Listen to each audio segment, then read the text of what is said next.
C'était un nom si doux à l'oreille, si séduisant.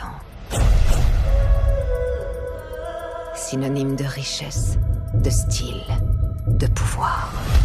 Bonjour à toutes et tous, mamie, j'espère que vous allez bien et aujourd'hui je reviens sur le nouveau film de Ridley Scott, donc sorti en salle mercredi dernier, House of Gucci, avec un casting donc des plus prestigieux, Al Pacino, Adam Driver, Lady Gaga, Jeremy Irons et Jared Leto, donc eux en rôle plus secondaire, cela dit. Alors House of Gucci, j'attendais pas spécialement le projet, mais j'étais quand même assez curieux parce que bon, c'est Ridley Scott encore une fois là derrière la caméra et qu'il a sorti il y a même pas un mois et demi, 2 mois, sont très bons The Last Duel, donc je me disais qu'entre son film médiéval dramatique et donc ce drame inspiré donc de faits réels, parce que je trouve que Ridley Scott est plutôt bon quand il traite donc de faits dramatiques mais réels, il s'en sort très bien, voire même plus que bien, voire même je dirais que c'est l'un des domaines où il excelle. Voilà, j'étais plutôt curieux, même si un film avec dans son titre Gucci, bon, j'étais pas hyper chaud, mais bon, j'y suis quand même allé pour le réalisateur, pour voir un peu ce que ça donnait, parce que le casting me semblait bon, le pitch mine de rien intéressant. Alors le film raconte l'histoire en fait le film va raconter en fait donc la chute de la famille Gucci et plus particulièrement donc de l'héritier donc de cette famille, à savoir Maurizio donc Gucci, ici incarné par Adam Driver, donc qui sera assassiné, dont l'assassinat donc sera commandé donc par son ex-femme Patrizia Reggiani, donc ici incarné par Lady Gaga. Et le film en gros va raconter un peu leur relation, leur mariage, la famille Gucci en fait qui se fait coup bas sur coup bas pour ramasser toujours un peu plus de thunes. En gros, le film va se concentrer sur l'empire de la famille Gucci et tout le coup bas qu'ils vont un peu à peu se lancer. Je ne me considère pas spécialement comme quelqu'un de très moral, mais je suis juste. Et j'aurais aimé vous dire que ce House of Gucci est une grosse claque. Voilà, je pensais que du coup avec The Last Duel, Ridley Scott était vraiment en train de remonter la pente, était en train de faire un retour en force dans l'industrie cinématographique, parce que avant The Last Duel, c'est vrai que sa carrière était un peu en chute basse. Et malheureusement, je peux d'ores et déjà vous dire que non seulement j'ai pas aimé, mais en plus, je pense même que le film va être dans mon flop film 2021. Voilà, je pense que Ridley Scott, il s'est clairement foiré sur une bonne grosse partie d'intrigue. Alors, il y a de très bonnes choses, les très bonnes choses. Malheureusement, c'est très loin d'être celles qui vont sauver le film. Voilà, quand je dis bonnes choses, par exemple, beau décor, beau costume, bons acteurs, bon, même ça, je le mets entre parenthèses parce que, bon, je trouve même pas que les acteurs soient exceptionnels. Pourtant, c'est pas tout, encore une fois, d'avoir un bon casting, mais si tu ne sais pas l'utiliser, si tu n'as pas derrière un bon scénario, ça sert à rien, et c'est très clairement ce que nous prouve encore une fois de plus à Gucci, parce que, bon, c'est vrai que les gens, dès qu'on leur annonce des grands noms, par exemple, je me rappelle du Once Upon a Time in Hollywood de Quentin Tarantino, voilà, on annonçait des DiCaprio, des Brad Pitt, des Margot Robbie, etc. Et au final, bon, le film, je l'aime bien, moi, ou Once Upon a Time in Hollywood, voilà, de Tarantino, je l'aime bien, mais très clairement, c'est pas un film non plus extraordinaire. Donc voilà, un énorme casting ne signifie pas forcément un film extraordinaire. Et pour le coup, là, Ridley Scott, je valide pas en fait. Voilà, dans la salle, j'ai passé 2h40 parce que 2h35-40. Voilà, le film est quand même très long. Je l'ai trouvé interminable, pas forcément intéressant, encore moins captivant. Voilà, le sujet qu'il a entre les mains, je trouve que il aurait pu amputer le film d'au moins une bonne heure. Je pense que ça serait beaucoup mieux passé, parce que là, le film, en fait, c'est beaucoup de remplissage, beaucoup de choses qu'il aurait pu couper au montage. Voilà, même les acteurs, encore une fois, ils donnent pas grand chose. Bon, il y a Lady Gaga, en plus, je l'ai trouvé absolument insupportable. Et d'ailleurs, j'ai l'impression que la majorité de la promotion du film repose sur elle, parce que voilà, Lady Gaga, voilà, depuis quelques années, voilà, depuis qu'elle a joué dans le film avec Bradley Cooper, que j'avais d'ailleurs bien aimé, A Star is Born. Voilà, j'ai l'impression que c'est un petit peu elle, la nouvelle actrice, voilà, qui fait un peu jaser dans les chaumières un peu partout. Donc voilà, j'ai l'impression que quand il y a un peu une nouvelle actrice qui fait phénomène, qui fait jaser, voilà, toute la promo d'un film va reposer donc sur cette actrice qui fait un peu son ascension à Hollywood. Mais très clairement, Lady Gaga m'a insupporté dans ce film. Adam Driver, bon, il est charismatique, pareil, lui, il est en pleine ascension à Hollywood. Rien que cette année, il a joué dans 3 films, Annette, donc le dernier Carax, The Last Duel, et donc du coup ce film là, House of Gucci, du coup c'est lui qui fait Maurizio. Bon, même dans ce film là, bon, il en jette parce que voilà, il est bien fringué, il a une autre coupe de cheveux, il a de belles lunettes, il a un beau costard, mais sinon même lui, je trouve pas que, je le trouve même pas si, voilà, je ne trouve même pas qu'il joue super bien. Bon, Al Pacino, très clairement, Ridley Scott ne sait pas utiliser Al Pacino, ça se voit direct.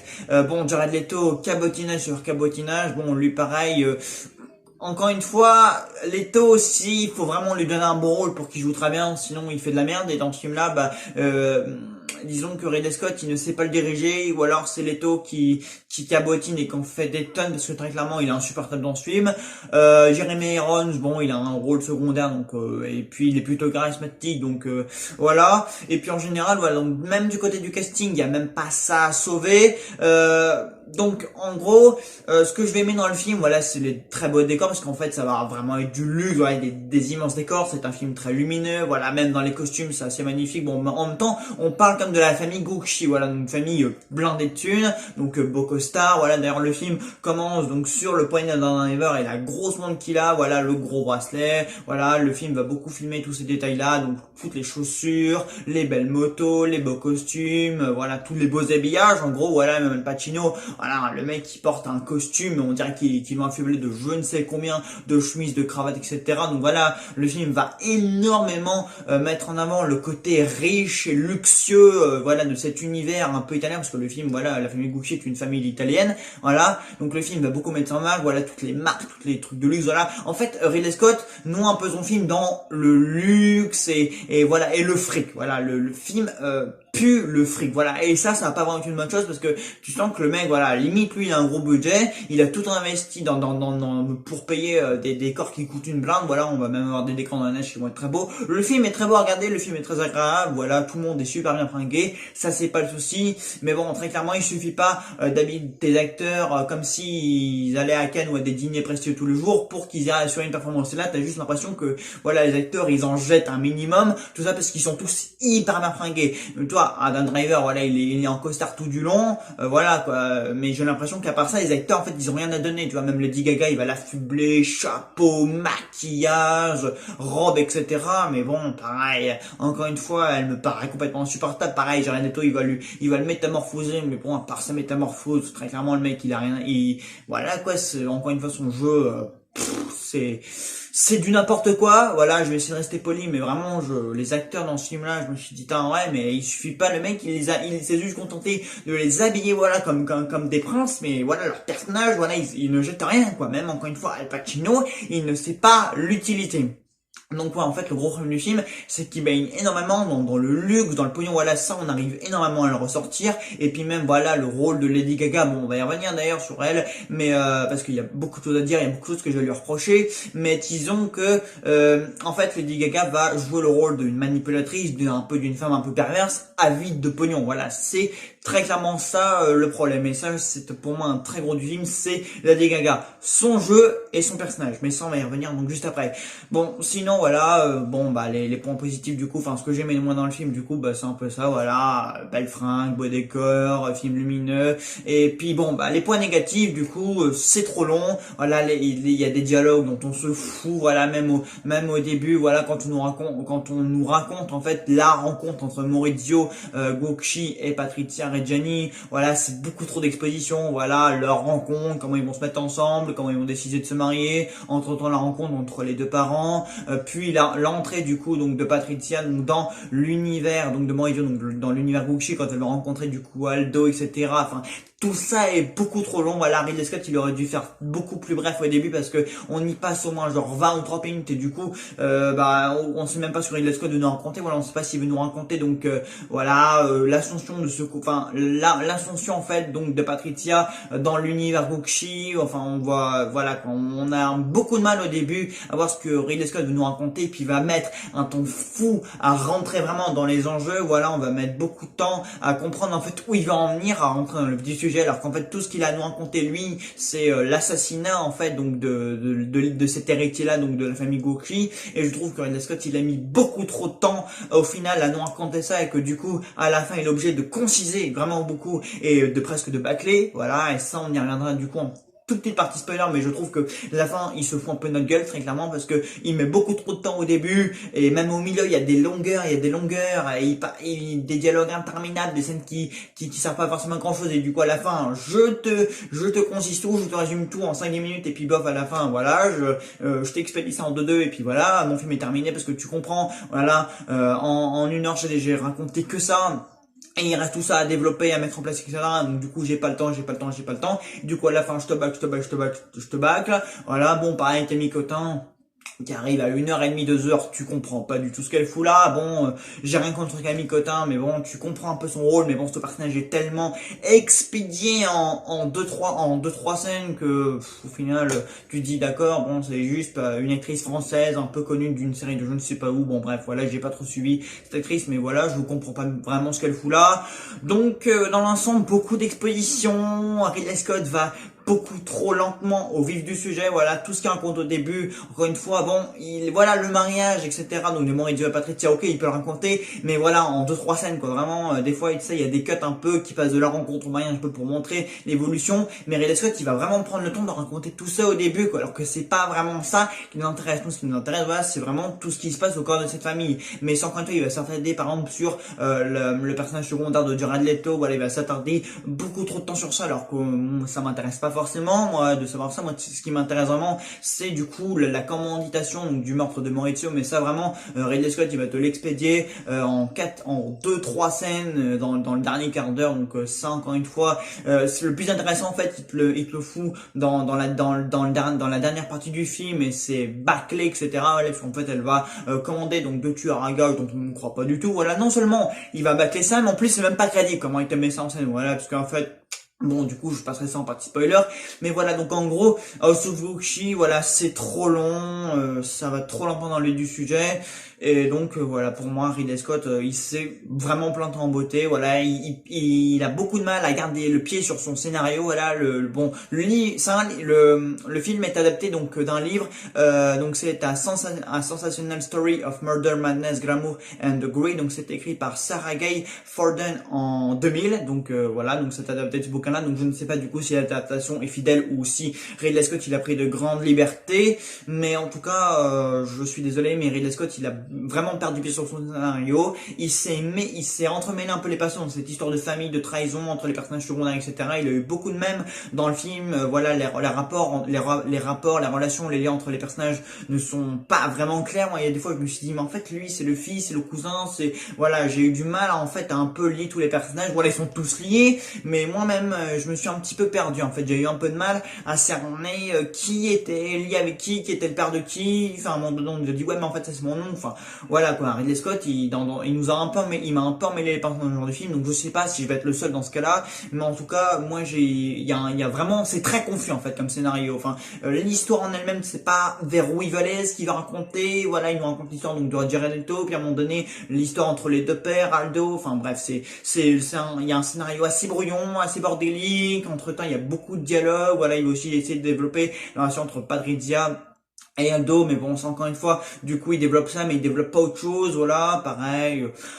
Enfin voilà, il y a beaucoup de choses qui ne vont pas, mais bon, voilà, moi je suis ressorti très confus, très mitigé, et maintenant que j'y repense, bah non, voilà, Ridley Scott, après, avec The Last Duel, il avait réussi à monter, et avec du coup House of Gucci, il redescend, voilà, en plus, le film est en train de faire scandale auprès de la famille Gucci, parce qu'il juge le film très sévère envers la famille. Bon, du coup, je peux pas juger encore une fois avec le bouquin, et même l'histoire de la famille, voilà, parce que c'est des trucs où j'y connais pas grand chose, mais voilà, le film est déjà en train de se faire décimer par la famille. Pareil, les critiques sont pas très, voilà, quoi, le film se fait un peu démonter par la critique presse, etc. Donc très clairement, House of Gucci, ce ne sera pas le film de l'année, ni l'une des plus grandes réussites de Ridley Scott.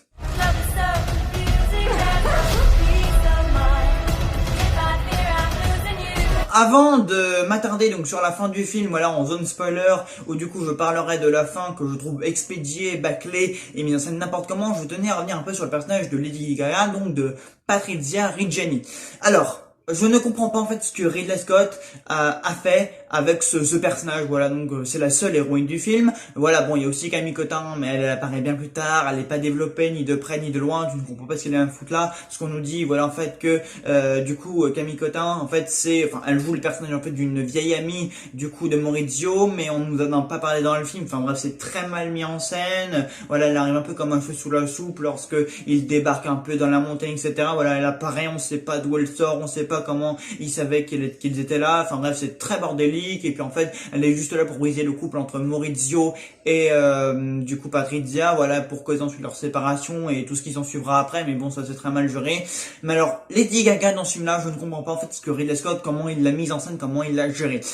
On a connu de bien meilleures héroïnes dans la filmographie de Ridley Scott. Il a mis des héroïnes bien plus fortes, bien mieux écrites, bien mises en scène. Voilà, je pense évidemment à Susan Sarandon et Jenna Davis dans l'excellente Thelma et Louise, Chen Young dans Blade Runner, Sigourney Weaver dans Alien, je pense encore, je sais pas, moi, à Catherine Waterston ou même Charlize Theron dans Prometheus et Alien Covenant. Voilà, moi je pense à toutes ces héroïnes-là, très bien écrites, bien mises en scène, en tout cas bien plus, bien mieux développées et exploitées, en tout cas que dans ce film-là. Parce que alors la Lady Gaga, je sais pas ce qu'il en a foutu, comment il a voulu l'utiliser. Bon après, je comprends un peu ce personnage, manipulatrice, perverse, tout ce qu'elle veut, c'est le pognon de la famille Gucci, etc. Ça d'accord, je vois, mais je pense que Ridley Scott, il aurait tellement pu mieux la mettre en scène que dans ce film, que dans ces conditions-là, quoi. Parce que très clairement, entrer en scène, la première fois qu'on voit le personnage, voilà, elle est sur une bagnole, et voilà que j'ai la petite tenue moulante, avec les hommes qui l'assisent derrière, voilà, et que je te dandine du cul, voilà, et que je montre un peu que je suis bien foutu à tous les hommes. Et là, j'ai vu cette scène-là, et je me suis dit, mais qu'est-ce que tu nous fais, quoi? Ridley Scott, quoi. Le mec qui a fait le film féministe, le road movie, voilà, sur deux femmes qui cherchent à s'émanciper, donc de leur vie de femme au foyer, de mère respectifs. Il te fait ça, je sais pas, d'années, peut-être 20, 25 ans, 30 ans après. Voilà, il nous fait ça, il nous fait ce genre de film-là avec une Lady Gaga comme ça, voilà, qui va chercher à abuser en fait donc de la gentillesse et de la naïveté d'un homme pour obtenir son pognon. C'est ça qui fait en fin de carrière, voilà, parce que bon, Ridley Scott, s'il continue comme ça très clairement, il aura plus les moyens de faire de faire des films. Donc voilà, c'est comme ça que c'est avec ce genre d'héroïne-là que Ridley Scott, qui compte finir sa carrière. Mais Ridley Scott, mais il t'arrive quoi là en fait? Non mais sérieusement quoi, Lady Gaga en plus il va la filmer en petite tenue, voilà dans le bain, en soutien-gorge, en petite culotte, mais Ridley Scott, mais qu'est-ce que tu nous fais là? Voilà, même dans la voiture à un moment donné, tu sais, elle manipule un peu Maurizio, voilà, elle fait tomber des billets alors qu'ils sont dans une bagnole, voilà, elle va lui faire des petites cochonneries avec lui, enfin voilà, tu sais, même elle va un peu l'approcher en mode voilà, je te veux, mais en fait je veux juste ton pognon, enfin. Je ne comprends pas en fait qu'est-ce qu'il a voulu faire là, qu'est-ce qu'il a pris, qu'est-ce qui t'a pris Ridley, donc de mettre en scène une héroïne de film comme ça quoi. Bon, Camille Cotin, on s'en fout un peu puisqu'elle apparaît dans 2-3 scènes maximum. Mais Lady Gaga, je ne comprends pas ce qu'il a fait quand, voilà, et voilà que je te mets bien des belles tenues, voilà, pour bien faire ressortir la poitrine, etc. Mais c'est pas possible. Mais c'est pas possible, Ridley Scott. Là, t'en fais quoi de toutes les héroïnes fortes, bien féministes que t'as construit de ta carrière? Qu'est-ce que t'en fais de toutes celles-là? C'est comme si, en fait, le mec, il insultait, en fait, il faisait un clash à toutes les héroïnes qu'il avait construites auparavant. Mais merde, quoi! Susan Sarandon et Jenna Davis, à la fin de Thelma et Louise, t'en fais quoi? En fait, ce voyage sur un movie que t'as fait il y a plusieurs dizaines d'années auparavant, t'en fais quoi, en fait? Ce message que tu veux transmettre dans ce film-là, t'en fais quoi, en fait, là? C'est quoi? Il se passe quoi là? Ça y est, t'es en fin de carrière, t'as oublié que t'as fait des films avec des messages en fait féministes et contre en fait la manipulation et la pression donc des hommes sur les femmes. T'as oublié que t'as fait ce genre de film là? Bah je suis désolé Ridley, moi j'adhère pas en fait à ce traitement là, ce n'est pas possible en fait. Ok, vous me direz oui mais c'est justement ça le but du personnage donc il veut la montrer comme ça. Il aurait pu s'y prendre autrement, je suis désolé. C'est pas voilà quoi, on peut s'y prendre autrement pour montrer le comportement d'une femme manipulatrice et perverse. Voilà, il y a bien d'autres il y a bien d'autres manières donc de diriger une actrice. Il n'y a pas la peine voilà de la sexualiser, de l'érotiser à ce point-là, voilà. La manipulation, ça passe autrement que par la nudité ou une forte bombation des parties avantageuses de la femme. Ça, s'il n'y a pas que comme ça qu'on peut procéder donc pour exploiter cette partie-là de la personnalité donc d'une femme ou en tout cas de son personnage là, de ce qu'elle est censée dégager. Ça ne marche pas comme ça. Donc voilà, pour moi Lady Gaga c'est un énorme point faible comment il a exploité, mais je ne comprends pas ce qu'il a foutu avec son personnage. Voilà, très clairement je comprends pas. Voilà, je revois un peu ce qu'il a fait avant et là je me dis waouh quoi. Ridley Scott, qu'est-ce qui t'a pris de procéder comme ça? Et oui, je vois bien le commentaire, oui mais tu comprends, il a voulu montrer comme ça, et pour moi c'est plutôt bien fait. Je pense que sur cette partie-là de la vidéo, vous n'allez pas être d'accord avec moi. Ok, bon.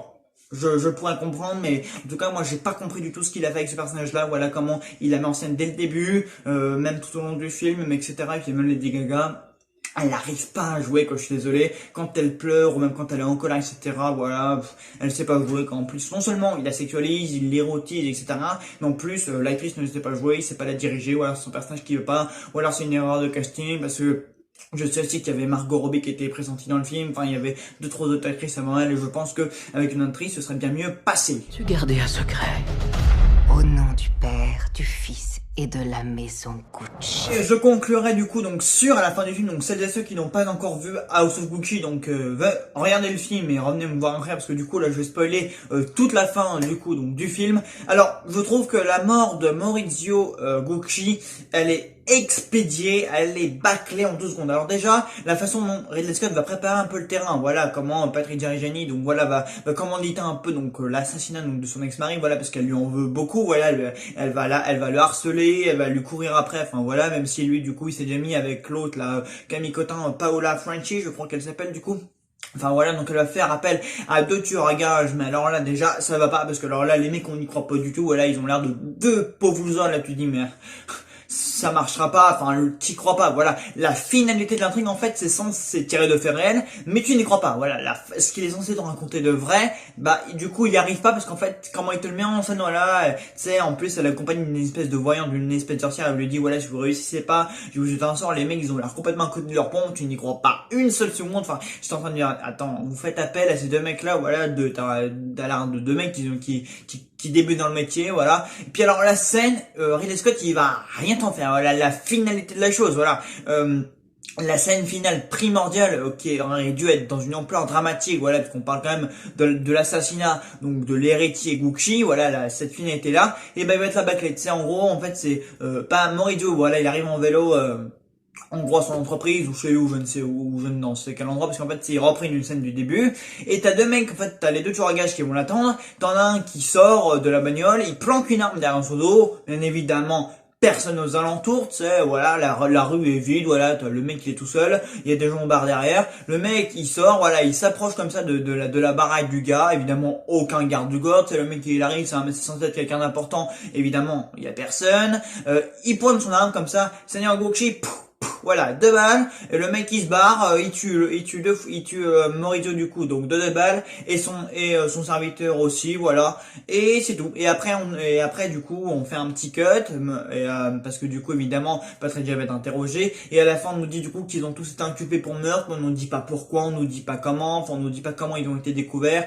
et alors qu'en plus donc derrière il y a eu aucun témoin, on sait pas d'où ça sort, on sait pas comment l'enquête a été résolue, ou a été faite, quelles sont les preuves qu'ils ont, enfin tout est on n'a aucune connaissance, rien n'est expliqué, rien n'est détaillé, on ne dit pas comment, du coup la police, ils ont enquêté sur eux, comment on a su que c'était eux, voilà, tout le monde, donc on sait du coup que il y en a un qui a pris perpétuité, il y en a un qui a pris il y en a une qui a pris 1 an, voilà, enfin, on nous explique rien du tout, c'est bâclé avec des écritures à la fin, voilà, la scène du tribunal, ça se passe en 5 minutes, voilà, il va tout expédier. Enfin, je sais pas. Normalement, bon, comment il se saisit de ça, comment il se saisit de la finalité de cette histoire, tu te dis, ouais, bah, évidemment, hein, fallait conclure rapidement, donc allez, hop, j'expédie ça en 2-2, voilà, le mec, il se butait sur le perron de son immeuble, voilà, la scène, elle est ni fait ni à faire, elle manque de dramatique, elle manque de grandiose, enfin, elle manque de mise en scène, elle manque d'ampleur dramatique, voilà, voilà, Ridley Scott, pareil, normalement, quand il met en scène la mort de quelqu'un dans ces films-là, dans un film, et que c'est censé faire ressentir quelque chose de vraiment grave et dense, dramatique, bah là, tu ressens rien du tout. En plus, c'est un Adam Driver et c'est aussi lui qui mourait dans The Last Duel. Et dans The Last Duel, au moins, il avait une très belle mort. Voilà, la mort dans le duel final de The Last Duel, elle était vraiment génialissime. Voilà, normalement, Ridley Scott, les morts, il sait te les mettre en scène. Bah là, que dalle, il t'expédie ça, voilà, 2-2. Parce qu'encore une fois, vu qu'il a beaucoup trop raconté, beaucoup trop développé, encore une fois, il développe ce qui n'est pas important et il expédie les choses qui sont primordiales à son film là. Comment tu veux qu'un film soit réussi si t'expédies, si tu développes, si tu fais trop de longueur, si t'exposes trop et que forcément à la fin tu dis oh là mon film il commence à être trop long là, et on peut pas couper, alors du coup bon ça on coupe pas, mais alors ça le truc important vous coupez. Ok, bah écoute, moi, Ridley Scott, hein, retourne monter tes films, retourne un peu couper, faire du montage, écrire un scénario. Bon, c'est pas lui qui a le scénario, mais et après on en reparlera parce que là, c'est une catastrophe. Donc voilà, je pense que vous l'aurez compris, ce Gucci pour moi, c'est pas bon du tout. Voilà, trop d'exposition, trop de longueur, voilà, il se noie un peu dans ce monde de luxe, de pognon, etc. Voilà, pour moi, voilà, il expédie trop vers la fin, Lady Gaga, c'est une catastrophe, les acteurs, bien que le casting soit prestigieux, n'en voit rien du tout. Voilà, donc House of Gucci, c'est un grand nom. Voilà, bah écoutez, j'espère que mine de rien, ma critique vous aura plu. Voilà, je sais pas du coup ce que vous avez pensé du film, j'ai cru comprendre que il allait quand même pas mal diviser. Mais bon, bah écoutez, je vous donne rendez-vous donc très très vite pour une prochaine vidéo et salut tout le monde.